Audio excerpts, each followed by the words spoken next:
Patrimoine thématique en partenariat avec l'Anacofi.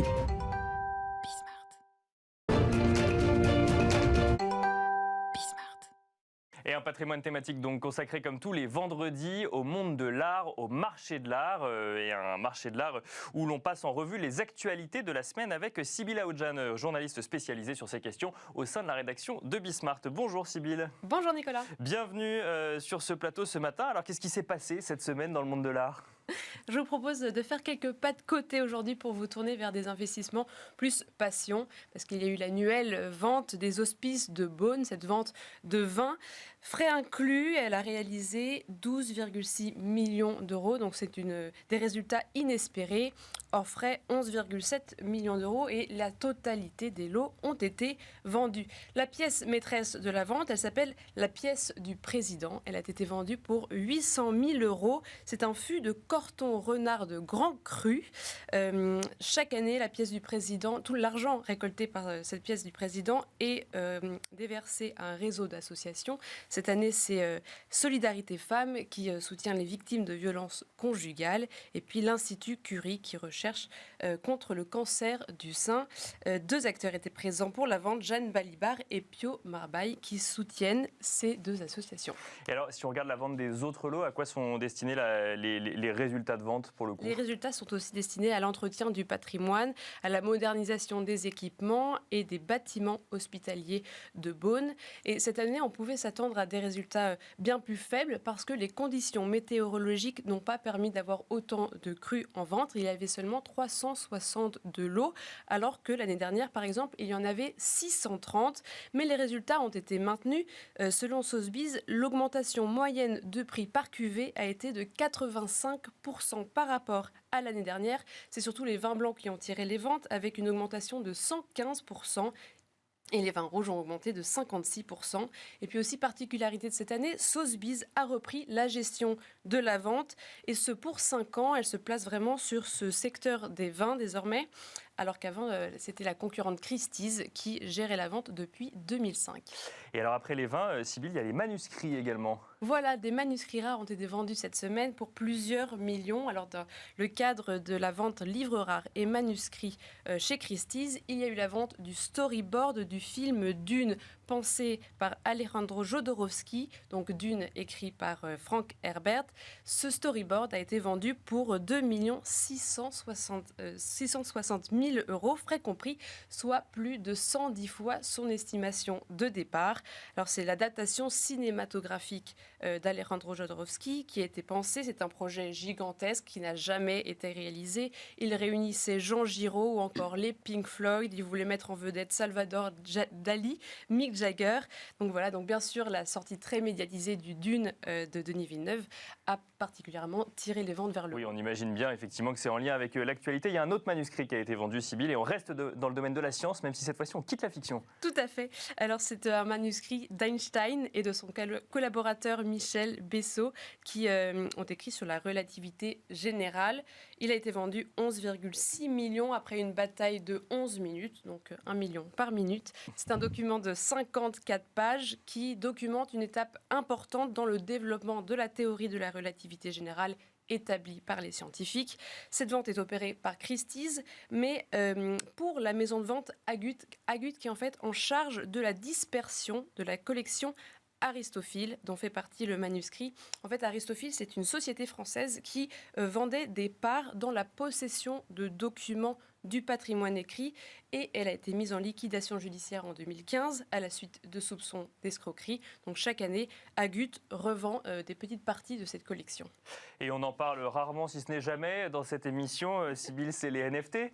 Voilà, alors, des nouvelles des NFT. Alors, on reste dans le domaine des livres. En fait, c'est le dictionnaire Collins qui a sacré NFT comme mot de l'année 2021, ou plutôt l'abréviation.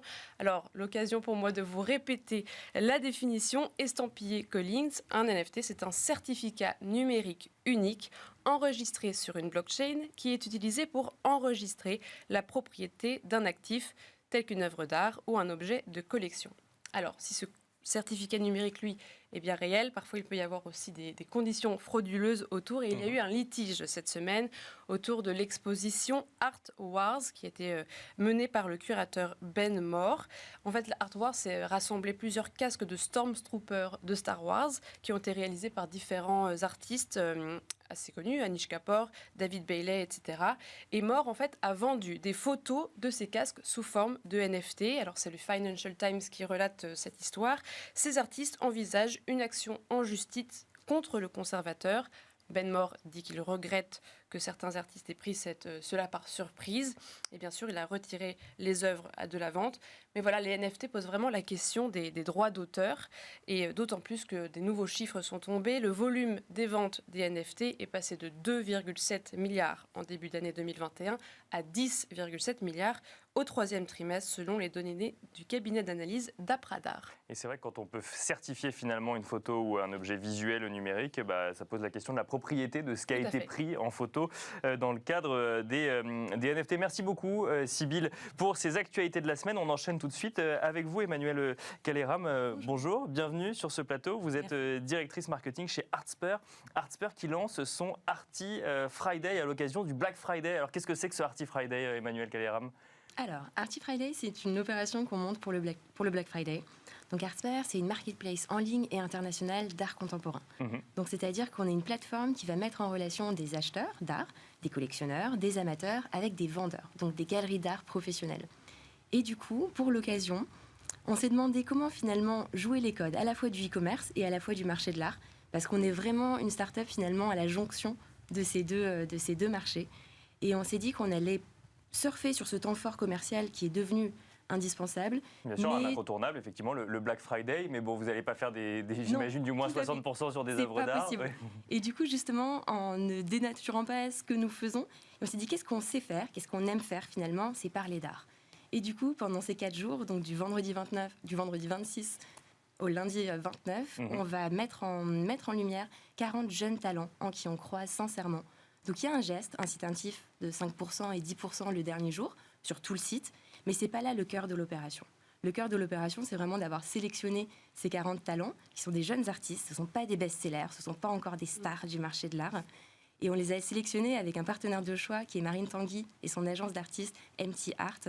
Donc une agence d'artistes qui organise des collaborations. C'est une agence d'artistes visuels, donc qui les représente, qui s'occupe d'assurer leur notoriété, et qui du coup a fait que certains de ces artistes très talentueux ont rejoint Artspur pour l'occasion.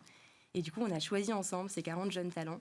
On les a choisis non seulement parce qu'on y croit sincèrement, mais aussi pour leur adéquation avec nos valeurs. C'est leur donner un coup de pouce finalement. Et du coup, tous les jours, du vendredi au lundi, on révèle 10 jeunes talents sur un médium donné. C'est aussi l'occasion de rappeler que l'art, c'est pas seulement la peinture. Et donc vendredi, on révèle nos 10 coups de cœur sur la peinture, samedi la photographie, dimanche la sculpture, lundi le dessin.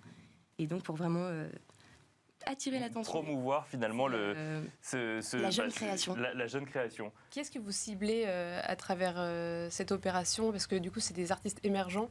Ça cible qui ? Qu'est-ce que vous voulez attirer sur votre site ? Oui.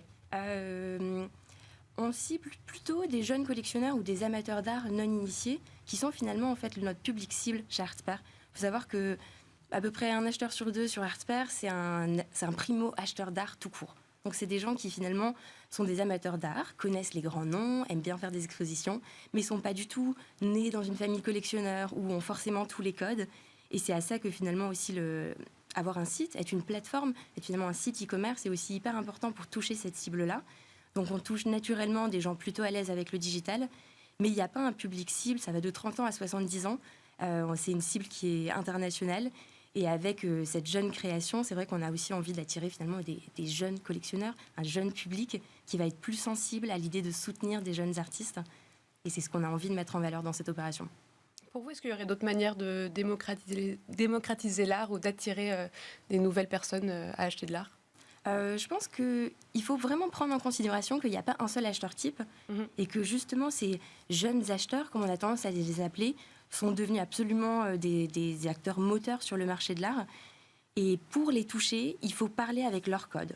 Et donc avoir un site de vente en ligne, bien sûr, ça en fait partie, mais il y a aussi les réseaux sociaux. J'étais la semaine dernière à The Art Market Day, une journée de conférence sur le monde de l'art, avec une conférence hyper intéressante sur le marché de l'art asiatique. Et justement, il disait que pour toucher ce marché, il fallait absolument être sur Instagram. Qu'aujourd'hui, Instagram est capable de faire et de défaire la cote de certains artistes sur le marché de l'art asiatique. Ça paraît un peu fou. Des nouveaux artistes ou même des anciens, des Plutôt artistes des nouveaux. Plutôt des nouveaux artistes, d'accord. Donc, ou alors des artistes qui sont en phase de devenir des best-sellers, en phase de devenir des stars du marché de l'art. Mais même finalement qu'il y ait des trendsetters asiatiques qui achètent du Basquiat ou qui achètent tel artiste, un JR ou quoi que ce soit, ça va finalement aussi aider à faire la cote de tels artistes.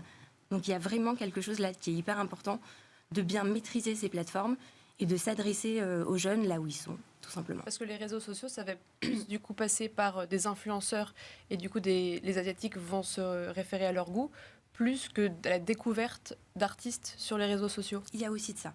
Il y a aussi de ça et je pense que les autres choses qui sont vraiment importantes pour toucher ce public cible, c'est la proximité avec les artistes.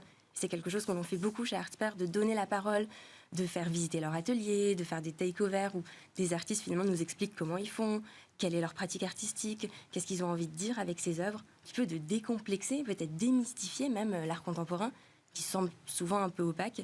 Et la transparence joue aussi un rôle essentiel. Alors, l'intitulé de l'émission, c'est Art et marketing, liaisons dangereuses. L'Arty Friday a été lancé à l'occasion du Black Friday.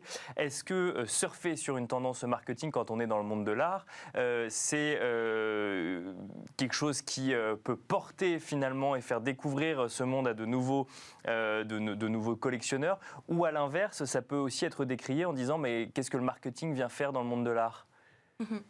Il faut déjà se dire que l'art ne sera jamais un bien de consommation comme. D'accord, oui. Ça, c'est hyper important, encore plus quand on travaille au marketing, finalement. Oui. Dans le monde de l'art, tous les jours, c'est une problématique qui est constante. Bien sûr, oui. Après, le marketing n'est pas un gros mot, parce qu'on est aussi là, finalement, pour faire découvrir des artistes, pour accompagner des acheteurs. Il y a un rôle d'accompagnement qui est très fort, et quand on sait qu'Artspert, 50% sont des primo-acheteurs, des gens qui ne seraient jamais allés dans une galerie d'art, qui n'auraient pas osé, qui se seraient pas sentis forcément à l'aise dans une foire, et c'est hyper important de se dire que finalement, faire du marketing, c'est amener ces gens-là à découvrir des artistes, à acheter de l'art, ce qu'ils n'auraient peut-être pas fait avant. Et donc là, il y a un côté d'accompagnement, de découverte, un rôle de facilitateur qui est hyper important et qui est porté aussi par le marketing. En début d'année, on a quand même eu l'histoire de Banksy qui était assez retentissante, donc Love in the Bean, qui a été revendu 22 millions d'euros. Est-ce que vous pensez que il faut désormais qu'il y ait un happening autour d'une œuvre d'art, que c'est ça qui va la propulser? C'est vrai que nous, on le voit même sur Artspert, les ventes sont souvent liées à des choses un petit peu événementielles, des exemples assez parlants. Par exemple, Arte a republié Big Eyes, le film sur Margaret Keane. Dans les 24 heures, on a vu un pic des œuvres de Margaret Keane se vendre.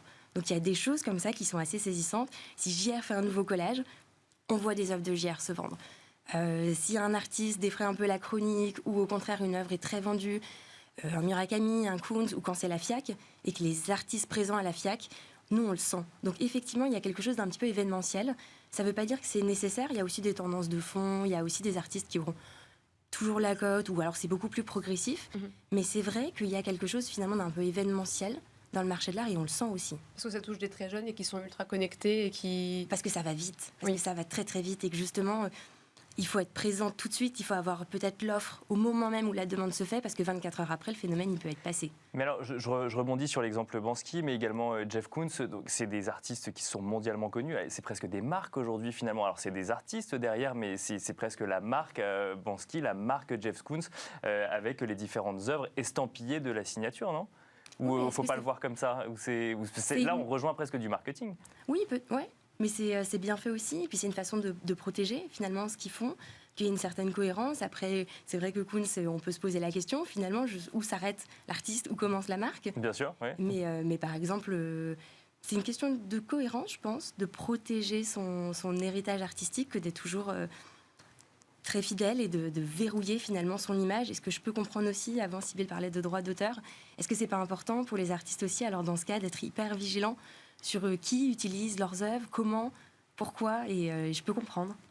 Mais vous conseillerez certains artistes justement à créer une image autour d'eux, ou de rester plutôt en recul par rapport à leur travail et de laisser le développement de leur travail justement à des personnes comme vous qui gèrent le marketing d'une entreprise? C'est important quand même d'avoir une présence en ligne. On l'a vu pour les galeries, on l'a vu pour les artistes. Je pense qu'aujourd'hui, il est vraiment indispensable d'avoir une présence. Ça peut être Instagram. Si certains artistes sont pas à l'aise avec ça, ça peut évidemment être autre chose. Mais je pense que c'est important de se rendre visible parce que l'univers il est extrêmement concurrentiel. Même sur Artsper, finalement, c'est 170 000 œuvres qui sont présentes. Oui. Donc, il faut évidemment sortir du lot et je pense que ça aide. Et alors, je finirai, puisqu'il nous reste quelques secondes là-dessus, vous dites que c'est important d'être visible. Est-ce que ça veut dire qu'aujourd'hui, on achète une œuvre ou on achète un ou une artiste également ? Je pense qu'on achète les deux. C'est hyper intéressant. Ouais. Donc, certains ont des coups de cœur pour une œuvre sans même connaître l'artiste. Et d'autres, c'est vraiment qui vont plus loin, qui vont connaître l'artiste, qui vont avoir envie de se renseigner sur son parcours et qui vont acheter en fonction de ça. Merci beaucoup Emmanuelle Calleram. Je rappelle que vous êtes directrice marketing chez Artsper, donc le Arty Friday, pardon, mais donc du coup vu que c'est 4 jours, c'est une petite semaine, ça commence aujourd'hui et ça finit lundi prochain. C'est ça. Et avec une sélection tous les jours du coup proposée par Artsper et une petite surprise le dernier jour, enfin une petite réduction, mais bon rien de très important comparé au Black Friday, mais une petite incitation comme vous l'avez dit tout à l'heure. Merci également Sybille Aoudjan pour l'art à la une de cette semaine. On se retrouve la semaine prochaine et quant à nous, on se retrouve tout de suite dans Enjeu Patrimoine.